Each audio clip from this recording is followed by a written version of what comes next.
আসসালামু আলাইকুম গাইস, কেমন আছেন সবাই? আশা করি সবাই ভালো আছেন। আজকে আমরা যাবার আছি আমার লালমনিরহাটের কালীগঞ্জ উপজেলার ভোটমারি ইউনিয়নের এই শৈলমারি চরের প্রজেক্ট দেখতে। ও যে দেখছেন সবাই দূরত মজার বাতি দেখা যাচ্ছে। আসলে জিনিসটা কোনোদিন দেখা হয় নাই, আজকে প্রথম আমরা দেখতে যাচ্ছি।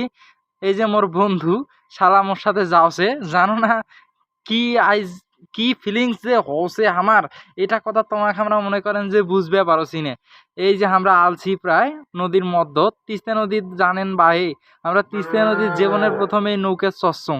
মুই রংপুরত থাকো, রংপুর আমার বাড়ি, কিন্তু এই তিস্তা নদীর জীবনে কোনোদিন আইসো নাই। এই যে দেখছেন আমার দর্শক শ্রোতা, এ এ ভাই দে তুই চশমা চকর দে, হ চশমা চকর দে, দে হ হ দে, তো একটা লাইক দে, তুইও দে, তুইও চশমা চকর দে, দে হ দে এ এ বান্দরের ঘরে কাণ্ডকীর্তি দেখছেন। এরা ফির হাত তোলে। আচ্ছা গাইস, যাই হোক, আমরা এই যে আলছি আর অল্প কিছুক্ষণের মধ্যে এই যে চলে আলছি আমরা। এই যে দেখছেন আমার প্রজেক্ট, আমরা অনেক কাছাকাছি চলে আলছি। এই রে প্রজেক্টের বাইরে ফির ঘাস ধানও লাগাইছে। যাই হোক, জীবনের প্রথম এই বিদ্যুৎ সূর্য দিয়ে বলে বিদ্যুৎ তৈরি করবে। যাই হোক, দেখা যাক। আজকে বলে সূর্য দিয়ে বলে বিদ্যুৎ বানায়, এরা রোদ দিয়ে বলে 30 মেগাওয়াট বিদ্যুৎ বানায়। আচ্ছা হোক, আজ আমরা দেখি। যাই হোক, নদীর ধার দিয়ে দেখছি, আল্লাহ আল্লাহ আল্লাহ, এটা কি হয়েছে? এ তো আমার দেখছি প্রজেক্টের ভেতর পানি ঢুকছে। এবারে না ঢুকি পাকে মনে হয় কারেন্ট বাড়ি করে নিয়ে যায় নাকি। ওরে আল্লাহ রে, ওরে ওরে ওরে ওরে ওরে, হুগুই হুগুই বাঁশ দিয়ে বান্ধি থইছে। এটা কোন কাহিনী করছে বাহে, বাঁশ দিয়ে হুগুই হুগুই।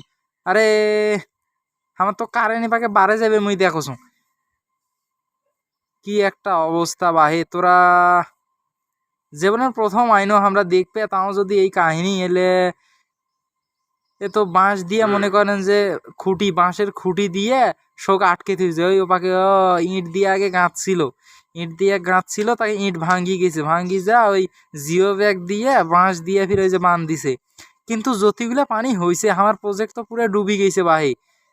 কতিগুলা পানি এই দেখছেন। আমার দর্শক শ্রোতা দেখি কি কয়, শোকগুলা হুকুই ক্যাঙ্কা করে দেখছে ভাই। তোরা তো দেখলে অবাক হয়ে যায়। মানে দেখছেন দেখছেন কি কতিগুলা খুঁটি গাড়ি দিছে, আমার প্রজেক্টর তো পুরা পানি ভর্তি। এখন এ রে সামনে আমার একটা কাকু আলছে, এমন হয় পানি নদীত ভাসি আলছে নাকি, আল্লাহ ভালো জানে। যাই হোক, আমরা তুলি নেই, একটা বাসাই এই পানির মধ্যে পড়ি আছে বেচারা। হা হা, দেখছেন দেখছেন ভাঙ্গি যায় কি হয়েছে এলাকাটা। যাই হোক, আকপাকে মনে হয় আজ যাওয়া হবে না, আরেকদিন আসমো আবার। এই যে ঘর আছে আমার নৌকে, আরেকদিন আসে আবার দেখবো। ওই